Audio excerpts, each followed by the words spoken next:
Hello, everybody. I'm Howie Hawkins. I was the Green Party and the Socialist Party candidate for president in 2020. And this podcast, Green Socialist Notes, is about continuing to educate and advocate for the eco-socialist program that we ran on. And today we have a young climate activist and Green Party member from the Green Party of England and Wales, Viktoriya Ball.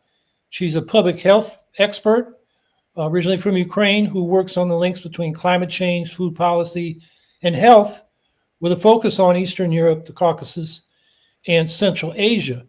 She holds a Master of Science degrees in international health from the University of Leeds in the UK, and she's an activist as well. She was a leader of Fridays for Ukraine, Fridays for Future Ukraine.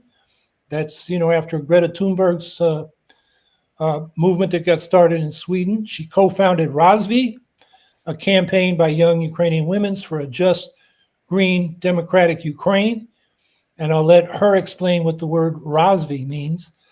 And she has the badge of honor of being thrown out of COP27, the climate summit in Egypt in 2022, with Svetlana Romanko of Razum We Stand, who we've had on this podcast. And we'll put a link in the chat to an article that has a video with it of Viktoriya at that action. And Viktoriya is now a member of the Green Party of England and Wales, who participated in the party's autumn conference a couple of weekends ago. So welcome to Green Socialist Notes, Viktoriya. Why don't you start by talking about how you got involved in climate justice activism with Fridays for Future, and then focusing more since the full-scale invasion of Ukraine by Russia on international climate activism. Yeah, of course. Thank you so much for having me on this podcast. It's a pleasure to be speaking to climate activists and Green members in the US. Hopefully there are some in the audience. But getting back to my kind of roots, I suppose, is the short answer of how I got involved with climate activism, because I'm originally from Ukraine. I was born there and raised there, and I felt, I guess throughout my kind of childhood and upbringing, a very strong connection to nature. My grandparents had this beautiful sort of summer house in the Ukrainian countryside where I spent a lot of my summers, where I spent a lot of time in the forest, by the rivers. But at the same time, as I was growing up, I was noticing a lot of environmental justice issues. That's not how I would have described them back then, because I didn't know the word, kind of the term. But at the same time, there were things like illegal deforestation that my grandparents would tell me about, because I would come out into the forest to my favorite spots and I would see how a load of it was just being logged away. I noticed with years as I visited that the rivers were becoming more polluted, that in general, the sort of public services, especially in the villages in Ukraine, were being really underfunded, like from roads to housing to things like healthcare. And with time, I learned that obviously that was kind of the legacy of both sort of Soviet negligence of Ukraine, and then also after the breakup of the USSR, there were a lot of these sort of neoliberal policies that were really centering profit over people, and I kind of, a lot of these different things, they were making me really angry. And I remember sort of these conversations with my grandparents about, like, what are the solutions out there? Like, is the only solution kind of getting involved with politics? And at the time, like, that was very daunting, and I never really saw that as something to pursue. I pursued later on, after my kind of immediate family moved to the UK, a career more to do with science and health, and then but this kind of upbringing, it really had this impact on me, especially after I was witnessing the 2014 Revolution of Dignity happening, now through a screen because I was living in the UK, but seeing all the sort of unfortunately violence of the then pro-Russian government that was in power, and also after the revolution and the way that the protesters were treated by the pro-government forces. It was the annexation of Crimea by Russia and the sort of violent occupation of Donetsk and Luhansk regions in the east of Ukraine. I really wanted to kind of support my country in some way through these really tough historical moments, because they were not just turning points in geopolitics. They were also huge turning points in sort of how Ukrainians were going about sort of understanding and safeguarding their culture, and also recognizing that we cannot be continuing the sort of colonial legacy of the sort of imperialist, colonialist Russian project that was now being actively inflicted upon the occupied territories, but also not just in Ukraine, but also in our across the lands of our allies, like in Georgia, in Moldova, in Belarus, also in Eastern Europe. I got involved in, at first, some just following like really interesting anti-corruption initiatives, because kind of was really interested in that sort of aspect of justice, and how kind of Ukrainians were fighting back this Russian legacy after we managed to oust the pro-Russian president out of the country. And I something that I did during my student years was I started a Ukrainian student society that was the University of Bristol in the UK. And then I started more and more joining more global sort of activist initiatives. I started going to local climate group meetings and finding out more about the climate crisis. And I realized that actually Ukraine is a lot more vulnerable to the climate crisis than I realized, due to all of these kind of past environmental issues. And I sort of wanted to search for actually similar climate initiatives that already exist in Ukraine, so that I could maybe somehow support them from afar. And it made sense a lot back then, because it was 2020, in the middle of the COVID-19 pandemic. And I found out about the Fridays for Future movement, which was kind of actually flourishing in Ukraine.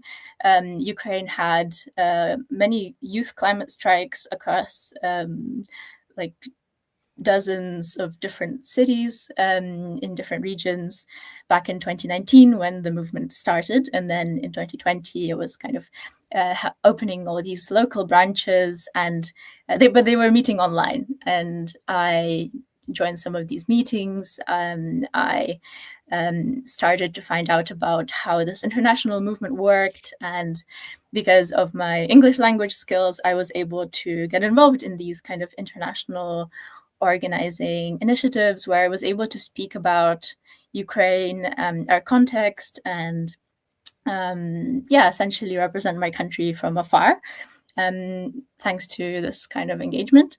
And then something else that kind of motivated me is that in the UK, I saw a lot of really amazing, innovative, like progressive ideas to do with how climate policy could be made accessible and more just. Like there were kind of many demands around that time for like direct democracy initiatives, like citizens' assemblies, and then also later on, when I finished my bachelor's, I started my master's, as you said, in international health, which was much more about this kind of systemic approach to different health injustices, the climate crisis actually being one of them. And I decided to focus my research on Ukraine and kind of its surrounding context, Eastern Europe, and how like sustainability policy can be actually, can be systemic, can link different policy sectors together to be more comprehensive and therefore more effective, more like resource efficient, more inclusive, all sorts of things like that.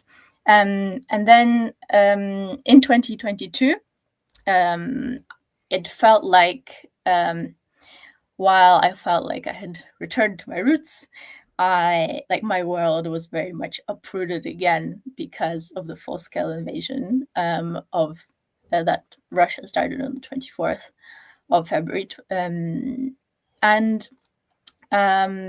I guess the Ukrainian climate movement had already been kind of aware that there were all these Russian troops that were amassing on Ukraine's borders. There was so much discussion about how likely an invasion would be in the months in the run-up to the full-scale invasion. So we talked about the fact that if Russia would invade, we would make sure that the climate movement would just kind of focus on the safety and security of our activists. And I remember in those first months after February, the most of the work that I was focusing on was not my dissertation for my master's. It was helping activists that were really close to the really heavy action happening around, for example, Kyiv, near the capital, flee Ukraine through the safest possible route.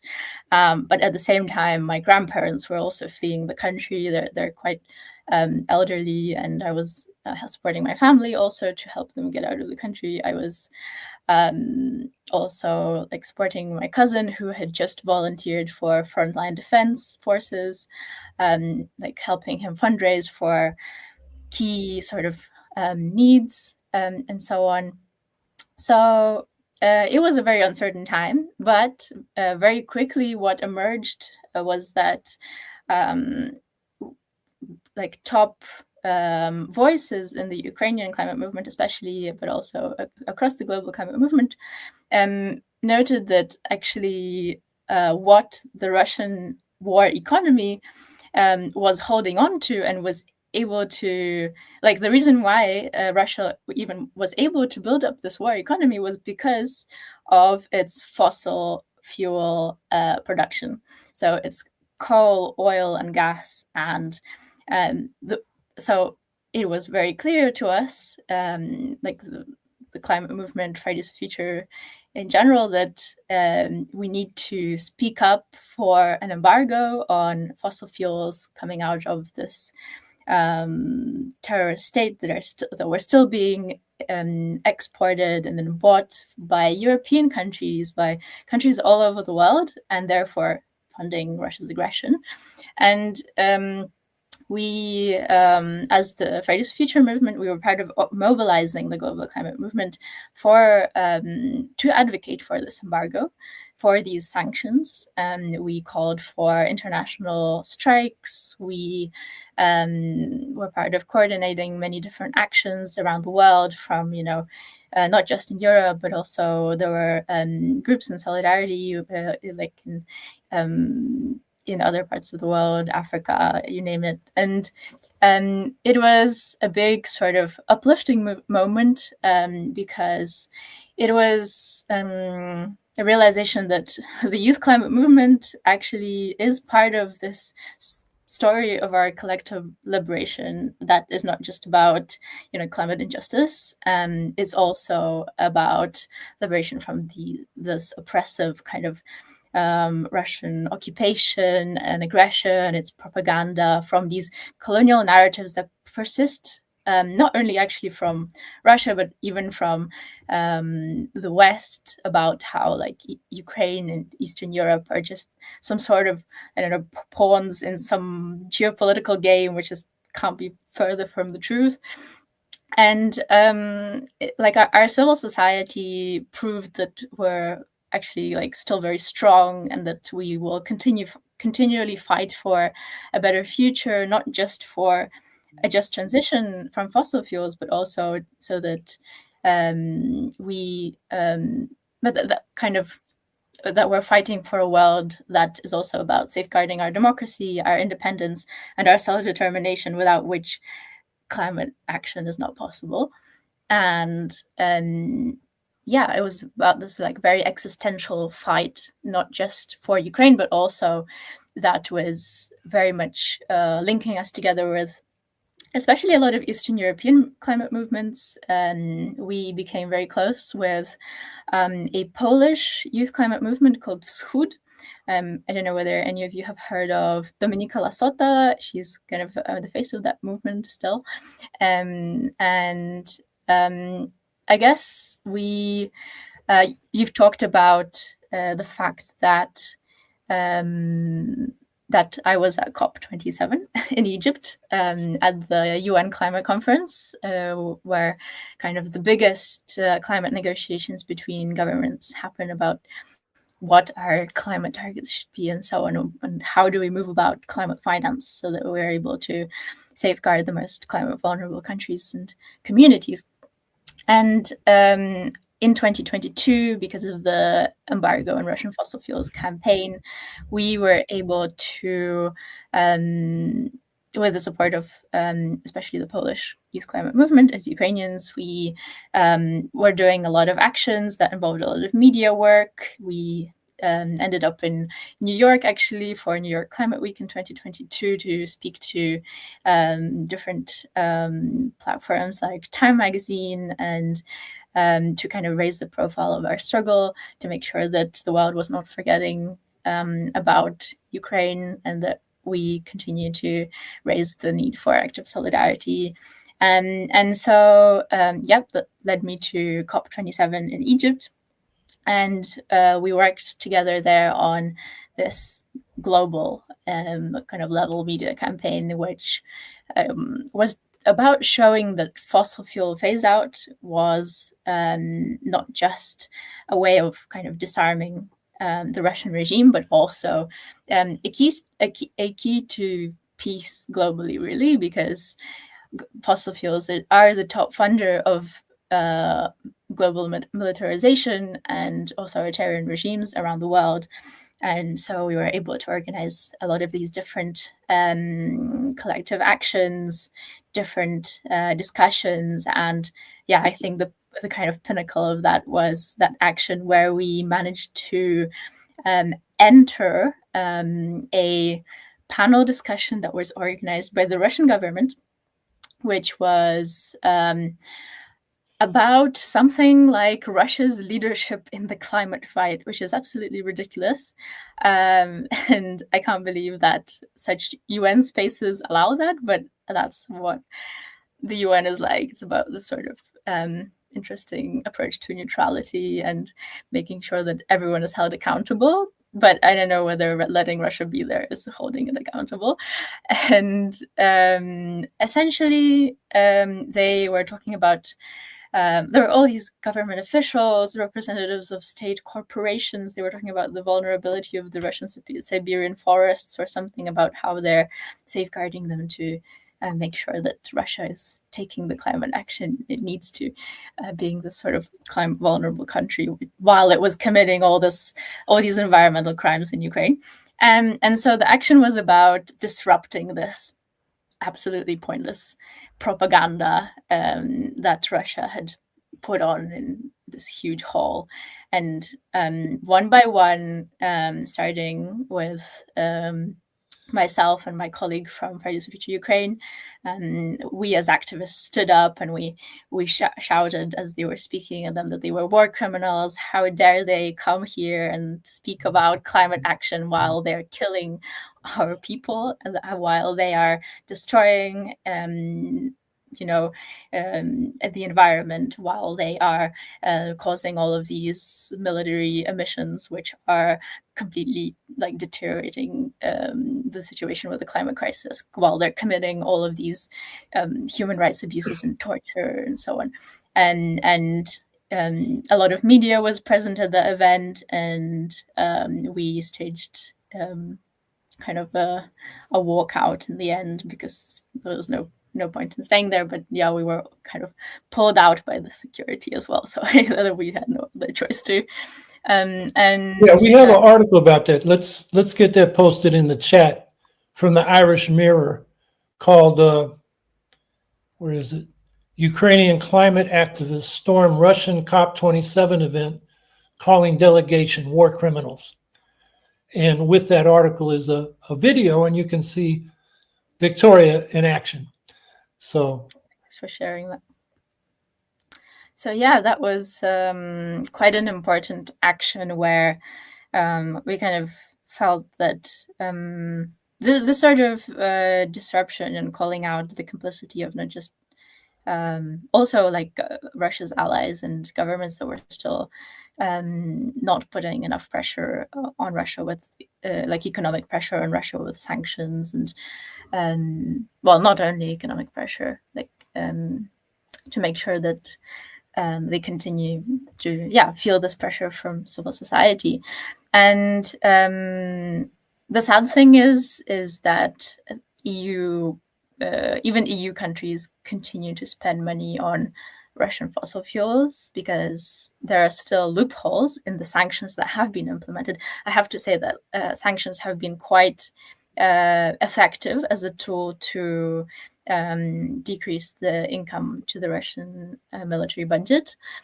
So it makes sense to continue campaigning for the closing of these loopholes to make sure that not even, Russia is not able to, for example, transport its oil around the world in these illegal ships, which are called unofficially the Russian Shadow Fleet, which continues to be a huge issue.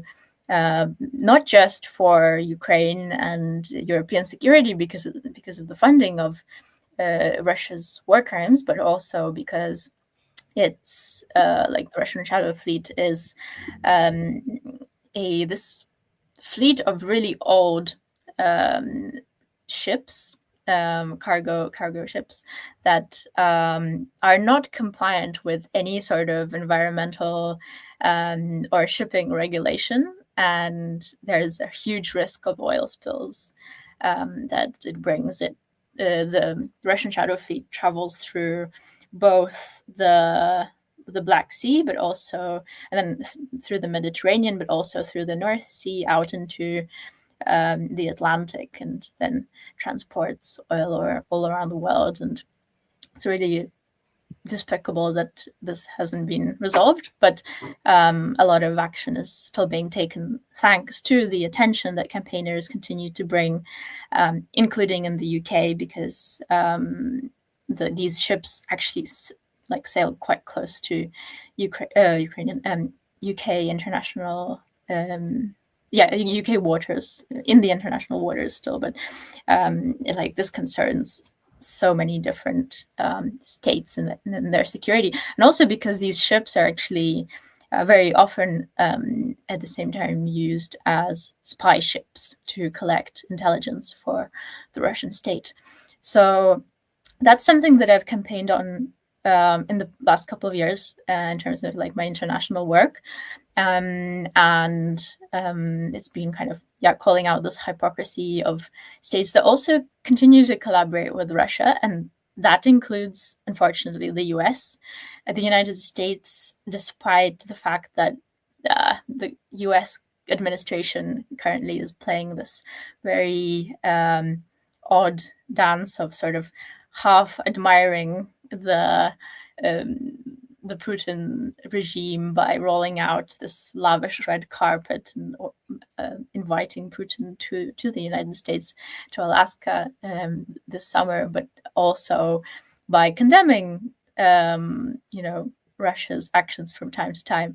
And at the same time, the US is collaborating with Russia in a very kind of clear, concrete way by looking at different Arctic fossil exploration projects.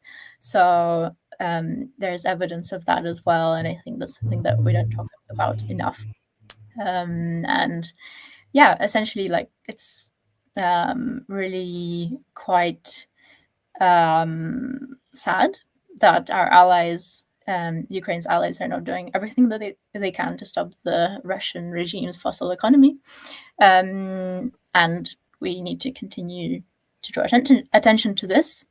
But I want to kind of zoom in also on kind of my experience of how also my activism shifted in 2023, especially because after this huge year of campaigning at the beginning of the full-scale invasion in 2022, myself and my colleagues from the Ukrainian Youth Climate Movement, we realized how actually few people were able to take on this work of mobilizing as activists on a global scale. It requires a lot of resources to be heard internationally. So with the help also of the Polish movement, we were able to start a new organization, and that's Rozwij. So Rozwij is a word in Ukrainian which means, it's quite an archaic word, but it means something like flourishing, blooming, developing. And that's kind of this visual representation of what we want to see Ukraine like in the future. And I'll come to why and why this symbolism is so important. Because we also, we're noticing that young people, especially young women, were the most likely to want to get engaged in sort of climate issues, climate activism in Ukraine. But they didn't have a sort of support system to help them grow as activists and campaigners. And we had also noticed that our kind of climate experts, our climate scientists, were talking about the fact that the ecocide in Ukraine is getting to sort of an astronomical scale.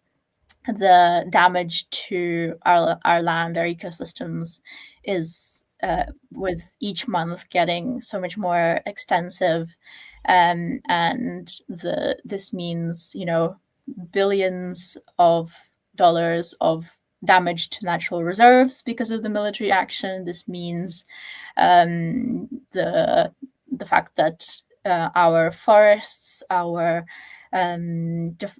rich biodiversity is constantly burning because of all these fires, because of the war. Nearly a third of Ukraine's land is actually mined. This disrupts, many different species, ways of existence. It means that bird migration patterns are disrupted, and then maybe you've heard of, in 2023, the Kakhovka Dam explosion. So that was a huge environmental disaster and environmental crime that was committed by the Russian forces in the south of Ukraine. And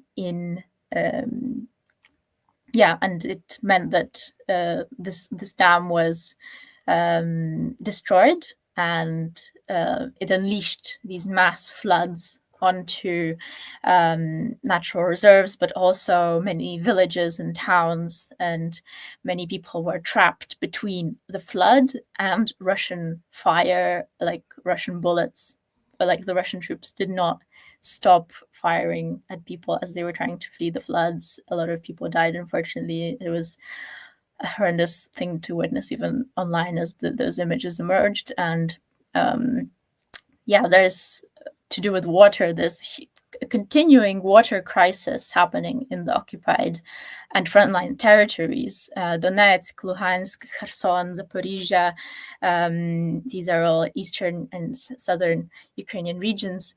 And the Russian occupational forces have zero interest in any sort of public care. It's all kind of negligence of any public infrastructure. There's no maintenance or rebuilding, even for those people that they claim to be their own, and that they then forcibly settle on our occupied territories. And then also the Russians are flooding the mines for which the eastern Ukrainian regions are often famously known for, and then all of these kind of toxic pollutants get into the water where they're not meant to be, and it's getting into drinking water reservoirs. It's really a catastrophe of an indescribable scale. And all of this also means that Ukraine is becoming more and more climate vulnerable, especially because of the increasing drought risk because of the extreme heat that we're seeing every summer, and also because the war, as I said earlier, is leading to a lot of greenhouse emissions. Like the greenhouse emissions have reached more than the carbon footprint of the country of Belgium in Europe. So many expert organizations, Ukrainian climate scientists and so on, brought together this vision of a green recovery of Ukraine, which is about the fact that climate solutions are actually already not just the answer to defunding Russia's war machine, but also Ukraine's resilience during the war. Because climate solutions like renewables have allowed us to rebuild homes, to rebuild public infrastructure, so that people who can't flee their towns or don't want to because they want to make sure that Ukraine continues to resist on the ground. It's been sort of a reframing of the fact that climate solutions aren't only about the future; it's about the fact that our civil society can continue functioning, that businesses can still go on, that our economy doesn't collapse during the war. For example, solar panels have been installed in these huge projects on hospitals, water pumps, schools, and it means that all of these renewable installations, they're saving money for people, for public administrations, and this means that this money can then be reinvested to building more resilient things like underground shelters underneath homes, for example, so that people can shelter from Russian air raids that are happening almost daily, depending on which part of Ukraine we're talking about. And our movement kind of became this community about that has materialized around this common vision of Ukraine, where a green transformation would be led by local communities that are most affected by the war, and where especially young women would be supported to engage with climate policy, even during wartime, to ensure that climate solutions are accessible, are gender sensitive, center equal workers' rights. And it's because of all of these things that we're able to continue fighting for our freedom. And something that I want to highlight also from a book that I'm reading by American historian Timothy Snyder, who you might have also heard of, is that he talks about the definition of freedom. And essentially, there are these two concepts of freedom. And he highlights how there is negative freedom, so the absence of something that kind of is trying to take your freedom away. But at the same time, what's really important not to forget about is positive freedom, which is the sort of having the opportunities to have a real agency over your life, over the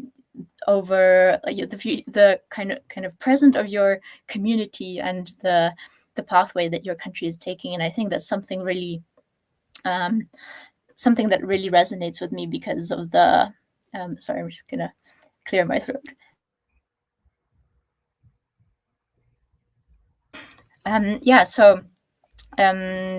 Our movement demands that amid all of this ecocide, our government does not continue to subsidize fossil fuels, that we have a shift towards community-owned renewable energy, and that we decouple from this kind of Soviet colonial legacy of these oligarchic fossil corporations and infrastructure, which makes us a lot more vulnerable actually to Russian attacks, because it's harder to repair, it's a lot more costly, a lot of it is outdated.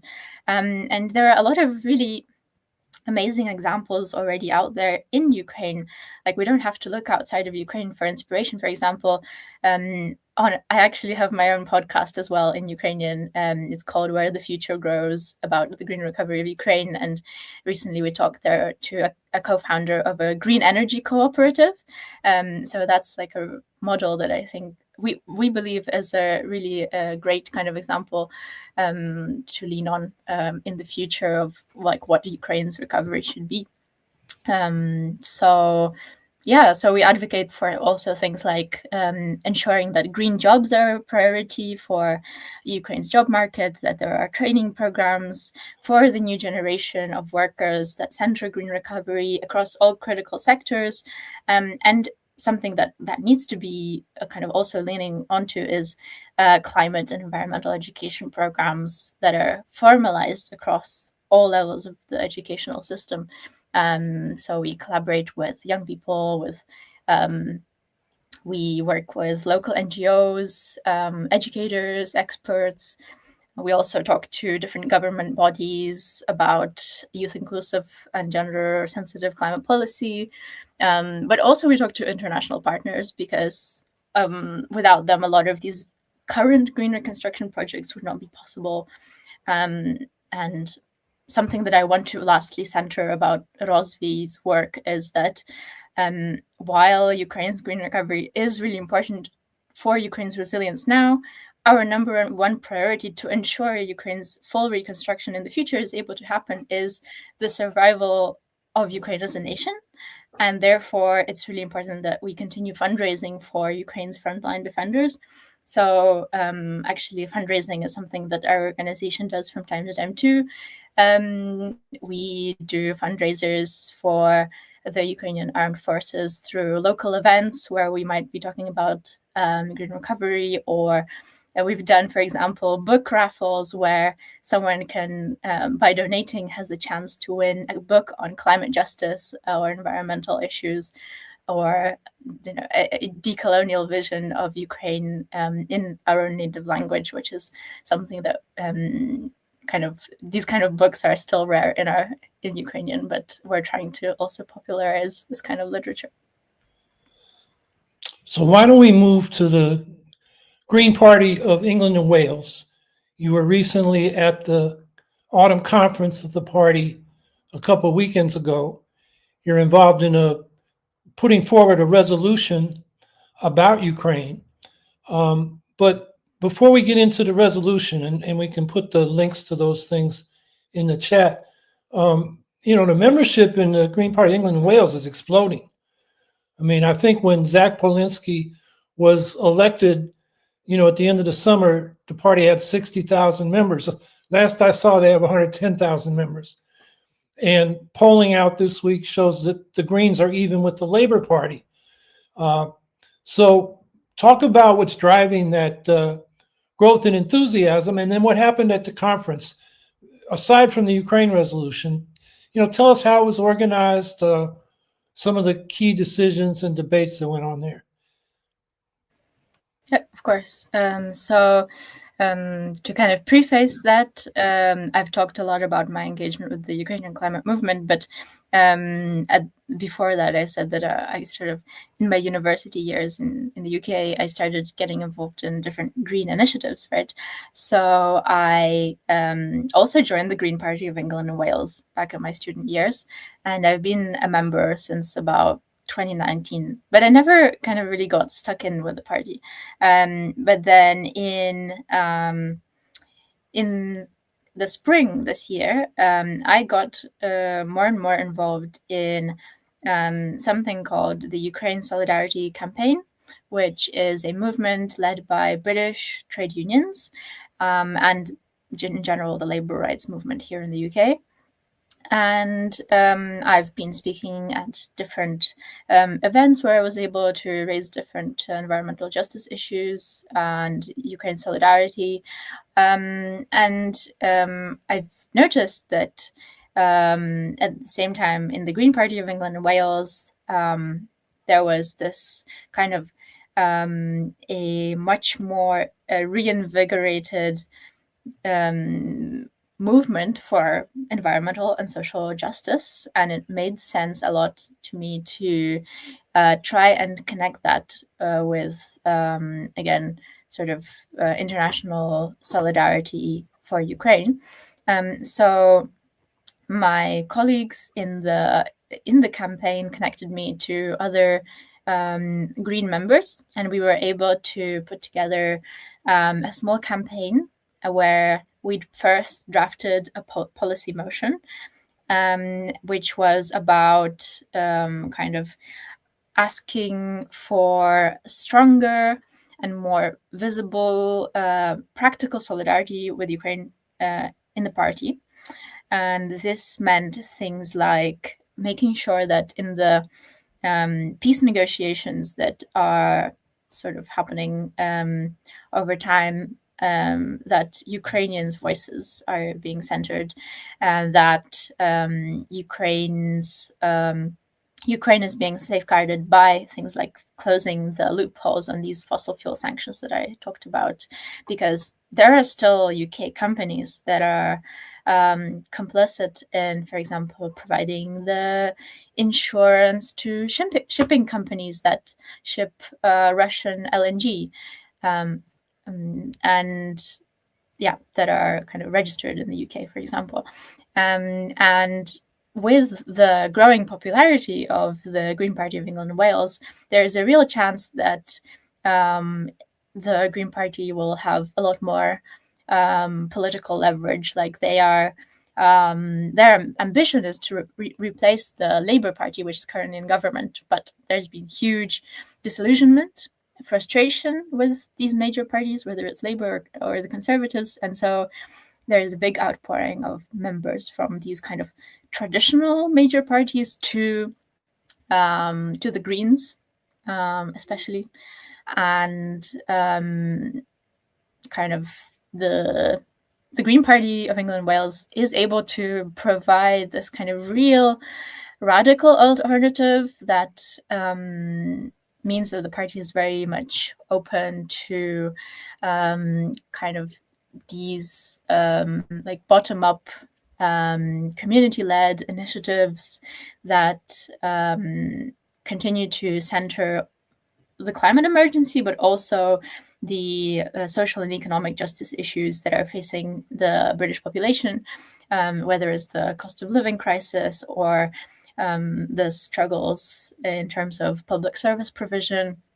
So it's kind of, positioning itself as a much more progressive, but also kind of real left-wing party that stands for universal basic income, stands for public ownership of our key services. And I think while we did not manage to get the motion passed at the Green Party Autumn Conference, which was our goal this September, we have learned a lot about how this kind of putting forward policy motions works. And we have built our own Ukraine solidarity movement within the Green Party, because a lot of people were interested that's because we had a stall at the conference where we were talking about this policy motion. The conference is open to any members, so there's no special delegation process, and we were able to talk to so many different people in official working groups and special interest groups, but also just there were so many new members that were teaming with energy to do something, and something that was very visible at the party was solidarity with Palestine against the war crimes that are happening there. But a lot of people also agreed that Ukraine also deserves a lot of attention still, even though the Green Party is not so vocal on that. And it has kind of a strong foundation of kind of its positions towards Ukraine, but they kind of haven't kept up with the realities and the urgency that the UK needs to be acting at, given the also security threats that Russia poses to the United Kingdom because of the spying threats, the sabotage that's happening across Europe, really, the cyber attacks that are happening on UK public infrastructure, and also in the EU, actually. So, yeah. Let's put the link to the article by Seb Matthews, Why Defunding Military Aid to Ukraine Would Be a Big Mistake, A Green Defense of Self-Determination, which was in the publication Bright Green. And there's been a back and forth. I was a little surprised at that. In fact, I was so disgusted with the last comment that was posted to that article by a guy named Jeff Lucas that I responded. And I responded pretty sharply. You probably haven't seen that yet, Victoria, but it's in there. Take a look. It's a big debate in the United States. Most Green parties around the world, solidarity with Ukraine is not a question. It's more a question of, how much can we give?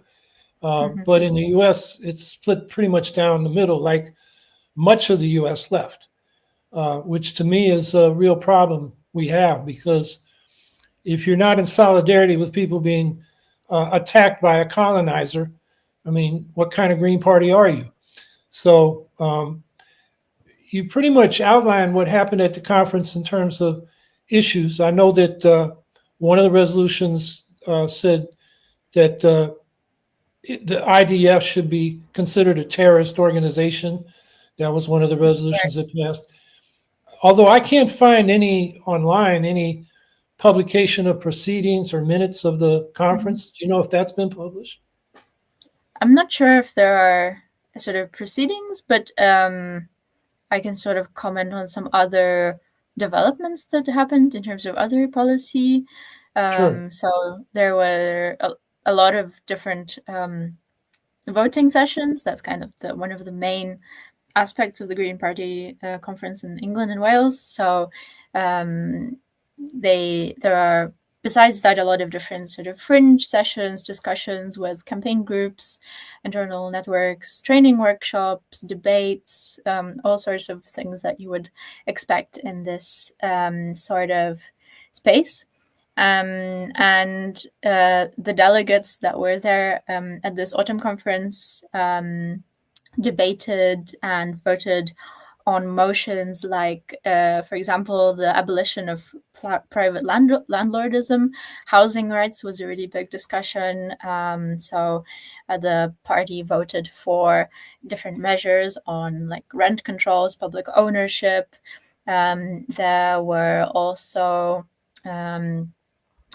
essentially many motions that were also related to investment in green infrastructure and technologies. There's sort of some contention about like whether that motion should have included things like carbon capture technology, because that can sometimes be deemed as a distraction from real climate solutions, and because it's so expensive and hasn't been deployed on a huge scale before, when we have much cheaper alternatives. But also there was a lot of support for the decriminalization of drugs. And then I think that's sort of some of the main issues. There was also a motion that also did not get reached on the agenda, just like the Ukraine motion, because there's just like some of the debates take a lot longer than expected, I suppose. And that was about leaving NATO.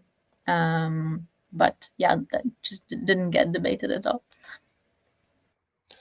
So as I understand it, there was 1,400 people there, and I think more than that, actually. Maybe close to 1,800 from what I read.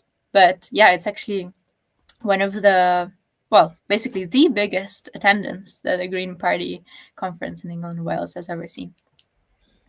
And who gets to vote? Is it delegated from branches, or is it just any member who shows up? It's actually any member. So you also don't have to be present at the conference in person. You can also vote online. So that depends a lot on the technical capacities of those organizing, but I think that went pretty smoothly this year. Okay. Well, what you describe as an in-person conference, we have not had that since before COVID.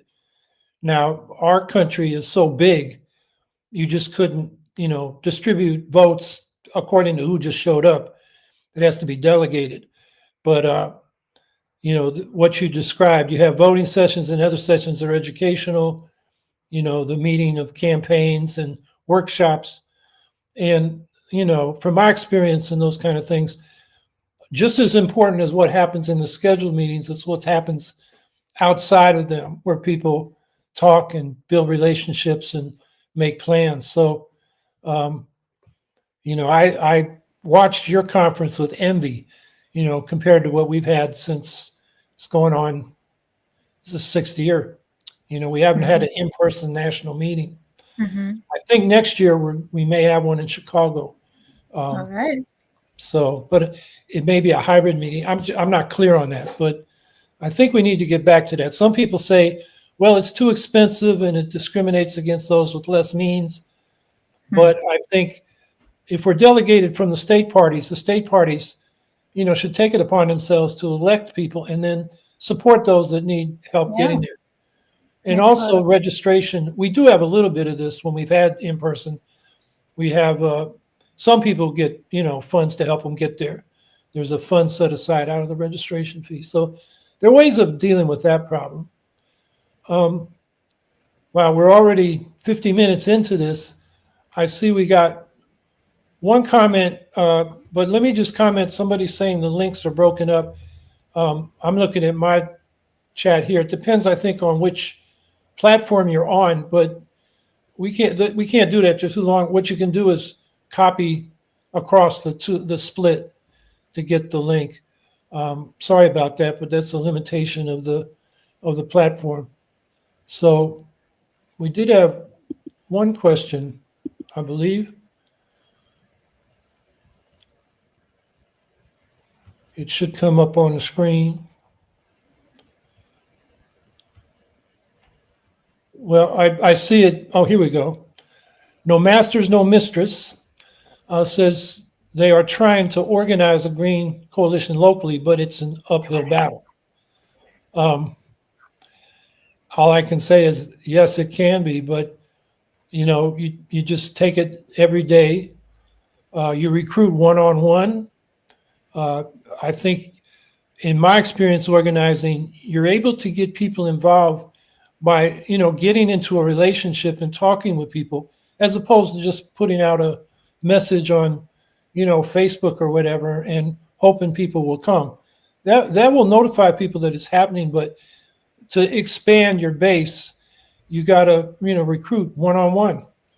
So that would be my best advice. I don't know if you want to say anything about that, Viktoriya.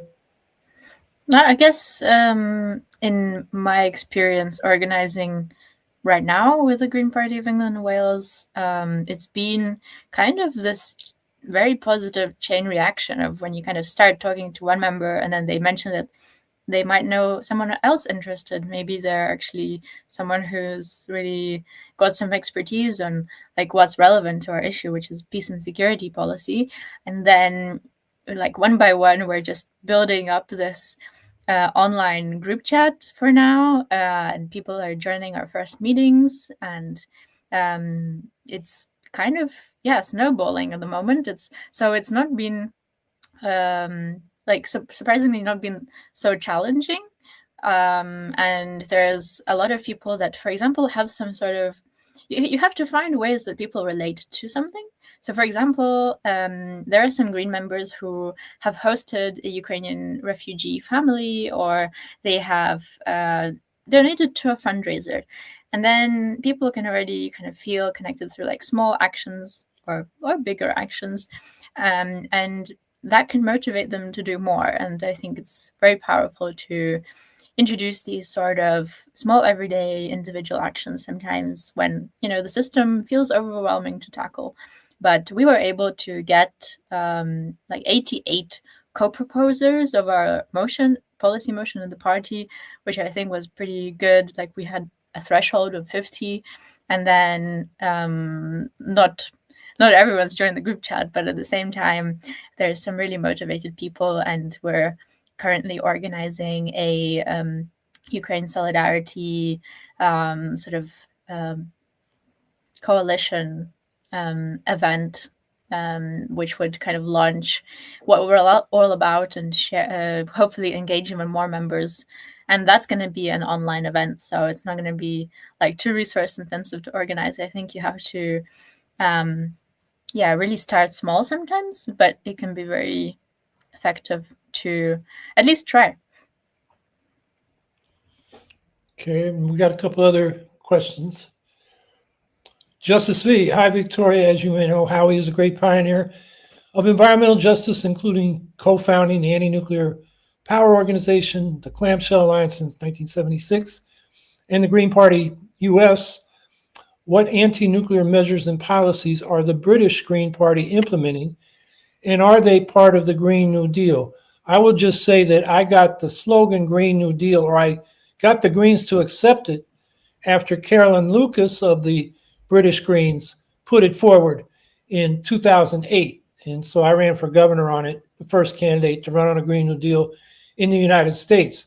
Although I will say in 2000, I tried to get, we had two Green parties back then. I tried to get the Green Party USA to adopt Green New Deal as a slogan. And they said that sounded too much like the Democratic Party. So I forget what we called it. We called it a Green Deal for the world or something like that. But anyway, talk about the status of the Green New Deal in the British Green Party.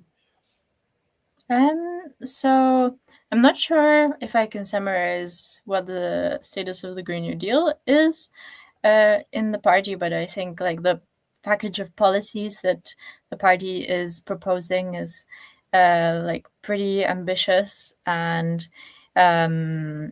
like the party is very much like when I think about the Green Deal, I also think about the European Union Green Deal, which the United Kingdom is not part of anymore because of Brexit. But the party is very much still open to like collaboration with European green parties, and I think that's something that we need more of, this kind of international cooperation on the Green Deal. And in terms of anti-nuclear measures, I mean the party in England and Wales still has a pretty strong anti-nuclear stance. Because of the really like high costs and sort of safety concerns, waste related issues, the party opposes nuclear energy, and it calls for a phase out, and it also supports the disarmament of nuclear weapons to essentially tackle that issue from multiple perspectives.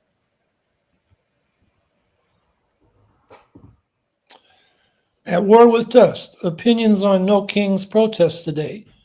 Liberal parade or opportunity for socialist organizing? Well, let me comment on that. I think a lot of people that are normally on this podcast are out at those events today.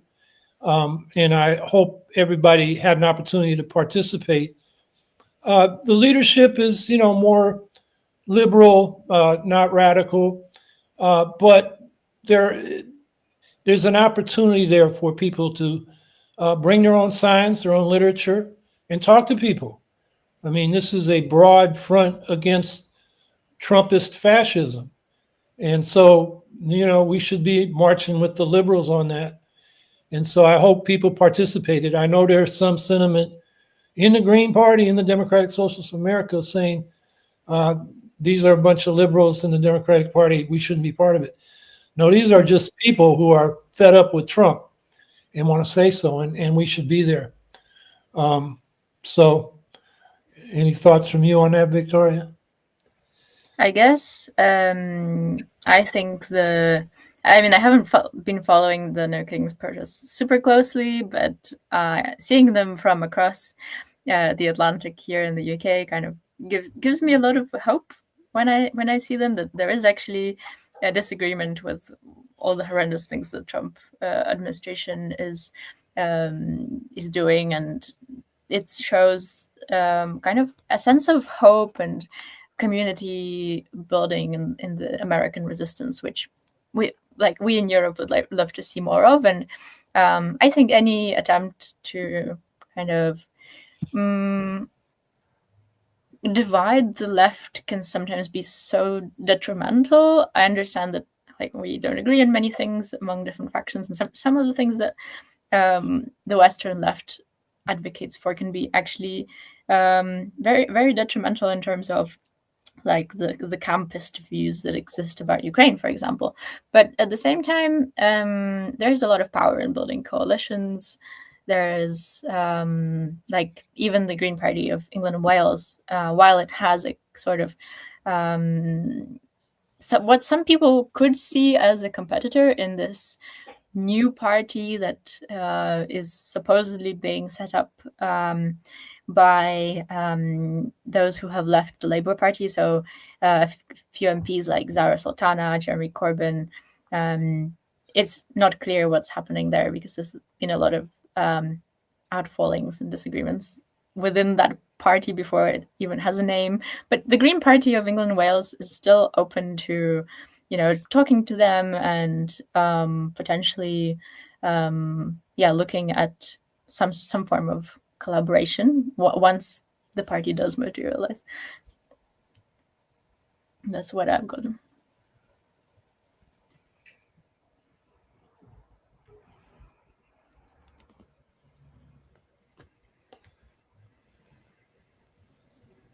Okay, well, our hour is up, and I really appreciate you coming on, Viktoriya. Are any last thoughts you want to impart to American viewers? Actually, there are people around the world listen, but they're mostly Americans. So I guess thank you for staying on and listening from wherever you are. I would really kind of call on you, wherever you are, to not forget that there is a lot of opportunity and impact to be made out there by growing our international solidarity connections, whether you connect to, let's say, the Ukrainian Green Party or the Green Party of England and Wales, or some other climate groups who are, closer to the front lines of the climate crisis and other crises like wars. Your support really matters. Your donations matter a lot, both to our movements, but also, for example, the Ukrainian climate movement, should you wish to donate to some of the green recovery projects, or maybe even frontline defense, because that's the most important way that we are continuing to resist Russian aggression, Russian colonialism, and Russian fascism. So let's continue building these solidarity connections, and let's keep fighting. All right. So next week, we're going to just do question and answers, because there's so much to talk about. We got, Putin and Trump, the two fascists, demanding that Ukraine accept the annexation, or the, Trump saying freeze the battle line where it is and leaving Russia in control of the occupied territories. And so how that's going to play out, Trump's made noises about supporting Ukraine, but he really wants to get back to business, the oil and gas business that Viktoriya mentioned with Russia. One of the things that happened was on the same day as that Alaska summit in August, Putin opened up Russia. He issued a decree opening it up to ExxonMobil and the other oil and gas companies that left Russia when the full-scale invasion happened. And as I've been saying here, if those fossil fuel projects go forward, it's a carbon bomb on the whole planet. And that's why it's so important to push these sanctions, the oil and gas sanctions on Russia. And then Palestine, it's touted in this country as a big settlement, but no justice for the Palestinians, and the food isn't coming in as much as it should, and Palestinians have been shot by the Israeli Defense Force. It's not really a settlement, so we got to talk about that. And then we got, the lawfare by the Trump administration against the left, against immigrants, against democracy in this country. So there's a lot to talk about. So next week we'll talk about that, and then the week after that, November 1st, we will have Artem Chape, who is a Ukrainian author, socialist, and soldier, who has a new book out called Ordinary People Don't Carry Machine Guns, which are his reflections on the war as someone who was an anarchist and pacifist before Russia full-scale invasion happened. It's a short book, but it's really worth looking at. So he will be with us from Ukraine in 2 weeks.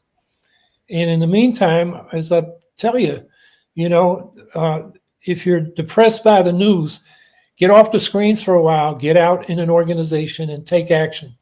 You're going to feel a lot better about things and feel a lot more empowered. So in the meantime, have a good week, everybody, and we'll see you next week.